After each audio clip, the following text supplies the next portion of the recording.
It should be noted that I've upvoted every single person who's disagreed with me here, as far as I know. That said, in 7th grade, I took concept test without preparing for it at all. It was spur of the moment. I knew about it about an hour ahead of time and didn't do any research or anything. I scored higher on it than the average person using it to apply for college in my area. An EEC test has shown me to be in the 99.98th percentile for EEC. This is the highest result the test I was given reaches. Anything further and they'd consider it to be within the margin of error for that test. My mother's boyfriend of 8 years is an aerospace engineer who graduated Virginia Tech.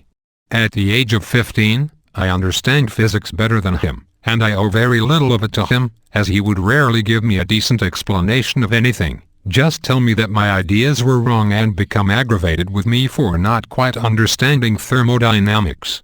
He's not particularly successful as an engineer, but I've met lots of other engineers who aren't as good as me at physics, so I'm guessing that's not just a result of him being bad at it.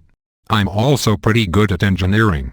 I don't have a degree, and other than physics I don't have a better understanding of any aspect of engineering than any actual engineer, but I have lots of ingenuity for inventing new things. For example, I independently invented regenerative brakes before finding out what they were, and I was only 7 or 8 years old when I started inventing wireless electricity solutions, my first idea being to use a powerful infrared laser to transmit energy, admittedly not the best plan. I have independently thought of basically every branch of philosophy I've come across.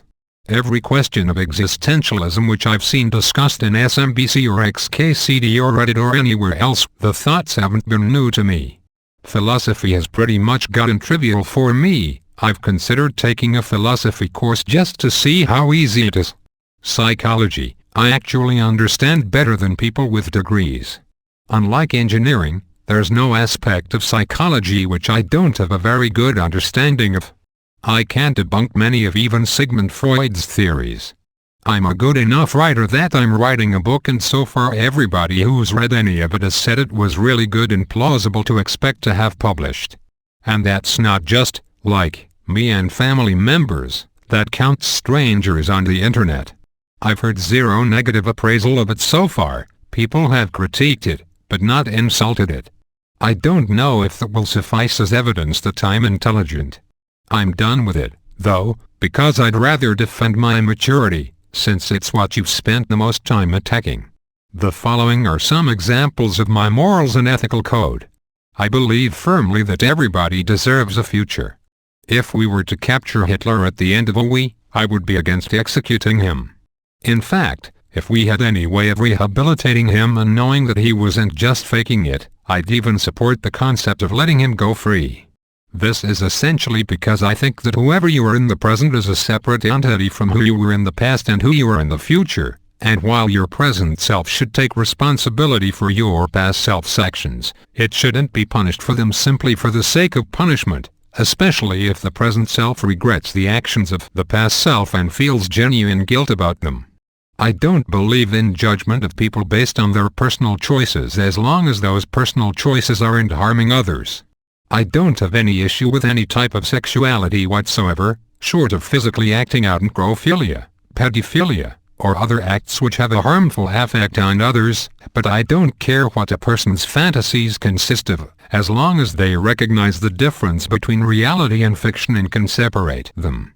I don't have any issue with anybody over what type of music they listen to, or clothes they wear, etc. I know that's not really an impressive moral, but it's unfortunately rare. A great many people, especially those my age, are judgmental about these things.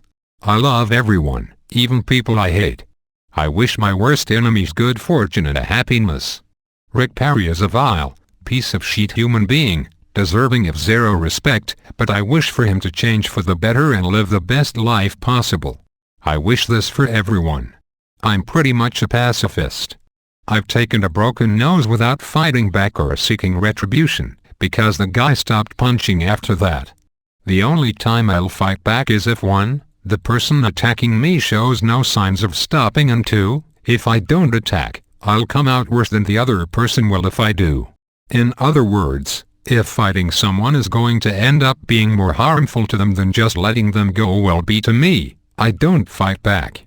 I've therefore never had a reason to fight back against anyone in anything serious, because my ability to take pain has so far made it so that I'm never in a situation where I'll be worse off after a fight. If I'm not going to get any hospitalizing injuries, I really don't care. The only exception is if someone is going after my life. Even then, I'll do the minimum amount of harm to them that I possibly can in protecting myself. If someone points a gun at me and I can get out of it without harming them, I'd prefer to do that over killing them. I consider myself a feminist. I don't believe in enforced or uniform gender roles. They may happen naturally, but they should never be coerced into happening unnaturally. As in, the societal pressure for gender roles should really go, even if it'll turn out that the majority of relationships continue operating the same way of their own accord. I treat women with the same outlook I treat men, and never participate in the old Reddit, "Women are crazy," Circlejerk, because there are multiple women out there and each of different personalities, just like there are multiple men out there and each with different personalities. I don't think you do much of anything except scare off the awesome women out there by going on and on about the ones who aren't awesome. That doesn't mean I look for places to victimize women. I just don't believe it's fair to make generalizations such as the one about women acting like everything's okay when it's really not, and that's a particularly harsh example, because all humans do that. I'm kind of tired of citing these examples, and I'm guessing you're getting tired of reading them, if you've even made it this far. In closing, the people who know me in real life all respect me, as do a great many people in the Reddit Brony community, where I spend most of my time and where I'm pretty known for being helpful around the community. A lot of people in my segment of the community are depressed or going through hard times, and I spend a lot of time giving advice and support to people there. Yesterday someone quoted a case of me doing this in a post asking everyone what their favorite motivational/inspirational quote was, and that comment was second to the top, so I guess other people agreed, though, granted, it was a pretty low-traffic post, only about a dozen competing comments. And, I'm a pretty good moderator. All that, and I think your behavior in this thread was totally as churlish. So what do you think, now that you at least slightly know me?